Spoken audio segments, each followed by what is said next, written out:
Hello friends, எல்லோரும் எப்படி இருக்கீங்க? நல்லா இருக்கீங்களா? நீங்கள் எல்லோரும் எப்போவுமே ஹாப்பியாக இருக்கணும்னா அதுக்கு நீங்கள் ரொம்ப ஹெல்த்தியாக இருக்கணும்.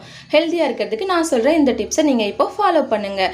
உங்களுக்கு சளி இருமல் இருக்கா? ரொம்ப வறட்டு இருமலாக இருக்கா?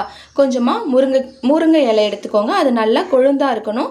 அப்புறம் கொஞ்சமாக சோம்பு, ஜீரகம், மிளகு, ஒரு 10 மிளகு லைட்டாக தட்டி எடுத்து வச்சுருக்கேன். நெக்ஸ்ட் வெத்தலை சேர்த்துக்கலாம்.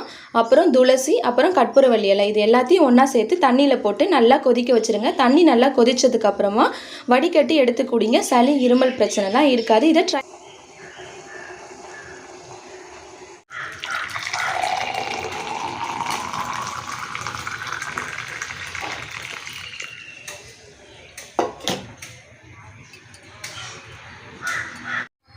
இதை நீங்களும் வீட்டில் ட்ரை பண்ணி பாருங்கள். பாய்.